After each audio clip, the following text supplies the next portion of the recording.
विश्वास, धर्म और आध्यात्मिक का केंद्र वैनेश्वर धाम के इस हरि मंदिर, जहाँ स्वर्ण कलश की स्थापना हुई और अति विष्णु महायज्ञ हुआ, पीठाधीश्वर अच्युतानंद जी महाराज के सानिध्य में मैं उनको प्रणाम करता हूं। आज हमारे बीच में वृंदावन से वितेश्वर जी महाराज, जो भी वृंदावन जाता है हर व्यक्ति को आध्यात्मिक धर्म के साथ भोजन की तृप्ति कराते हैं। आज वो भी वृंदावन धाम से यहाँ पर पधारे हैं। अभी 2 दिन पहले ही मेरे निवास पर मिलना हुआ था। यहाँ पधारे सभी संतगण, इस क्षेत्र के लोकप्रिय नेता जिन्होंने इस गांव-गांव को ढाना, माननीय गुलाब चंद जी कटारिया साहब, इस क्षेत्र के लोकप्रिय नेता, राजस्थान सरकार में मंत्री आदरणीय महेंद्र जीत सिंह जी मालवीय साहब, जो सारे आयोजन के अध्यक्ष हैं, हमारे लोकसभा में हमारे साथी कनकमल कटारा जी, अर्जुन मीणा जी, माननीय से विधायकगण और सभी श्रद्धालु भाई बहनों, और जो यज्ञ की पुनरावृत्ति में बैठे हैं, उनकी पुनरावृत्ति का यह समय मिले, उन सबको मैं प्रणाम करता हूं। ये 3 नदियों का संगम जो दक्षिण भारत का प्रयाग है,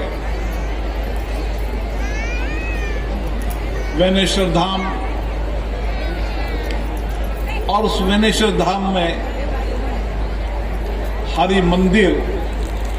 और उसके साथ इस क्षेत्र में 300 वर्षों तक जिनके आध्यात्मिक, धार्मिक, जिनकी भविष्यवाणी, जिनका उस समय लिखा चोपड़ा, ऐसे संत माऊ जी महाराज को मैं प्रणाम करता हूं। ये सारा इलाका, बागड़ का इलाका, जनजाति क्षेत्र का इलाका, जो शक्ति का केंद्र है,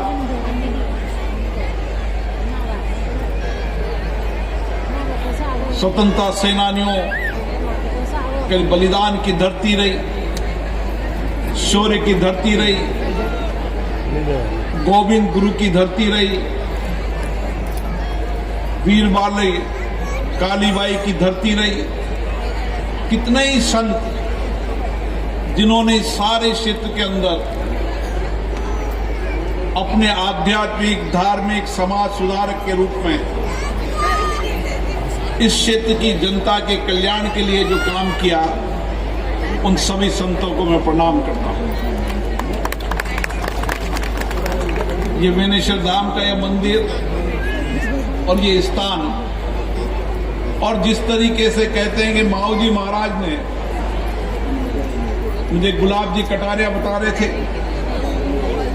कि उनके चोपड़े में लिखी उस समय की बात, उनकी दिव्य दृष्टि, उनका दिव्य सोच आज वर्तमान के अंदर सत्य नजर आ रहा है। ये संतों का संत होते हैं जो भगवान कृष्ण के अवतार थे, और उन्होंने माऊ जी महाराज ने इस इलाके के अंदर आध्यात्मिक धर्म से लोगों के जीवन को परिवर्तन करने का काम किया। एक समाज सुधारक के रूप में इस सारे क्षेत्र के लोगों के जीवन को आध्यात्मिक जीवन के साथ नई दिशा देने का काम किया। आज भी उनके चोपड़े पढ़े जाते हैं और ये सत्य है कि उन्होंने लिखे हुए चोपड़े, उन्होंने कहा था राजतंत्र खत्म होगा, देश में लोकतंत्र आएगा,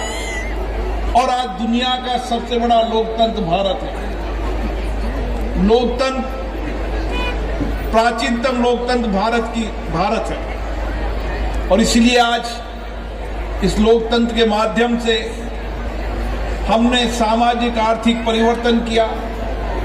लेकिन लोकतंत्र के साथ साथ हमने आध्यात्मिक धर्म, हमारी संस्कृति को जीवंत रखा।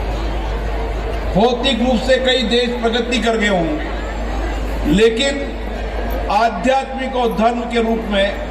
आज भी दुनिया के अंदर भारत नेतृत्व करता है, और सुख शांति के लिए दुनिया के लोग भारत में आए। और वनेश्वर धाम इसी तरीके से इसका विकास भी आध्यात्मिक धर्म आस्था के रूप में हो कि दुनिया के लोग यहाँ पर सुख शांति के लिए आए। संत मावाजी महाराज की भविष्यवाणियों को पढ़े, उनके चोपड़ों को पढ़े, और किस तरीके से एक संत ने उस समय भविष्यवाणी कर लोगों के जीवन को परिवर्तन करने के लिए लंबे समय तक अपनी तप तपस्या आध्यात्मिक ज्ञान से अपने जीवन को समर्पण किया। आज मैं माओजी महाराज को प्रणाम करता हूं, और मुझे आशा है हमारे अच्युतानंद जी महाराज जी के नेतृत्व में इस सारे क्षेत्र में जो आध्यात्मिक धर्म की ज्योति, जो उजाला उन्होंने किया है, निश्चित रूप से इस सारे क्षेत्र में सामाजिक आर्थिक परिवर्तन होगा, एक समता का समाज होगा। सब समाज के लोग एक साथ बैठकर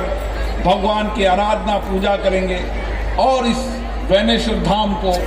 और हम विकसित करेंगे, ताकि आने वाले समय के अंदर देश और दुनिया के लोग यहाँ पर आए। मैं पुनः इस धरती को प्रणाम करता हूँ, और वनेश्वर धाम के विकास के लिए जो कुछ भी एक कार्यकर्ता के रूप में मैं आपके साथ हूँ। मुझे आशा है कि हम सब मिलकर आस्था विश्वास के इस केंद्र को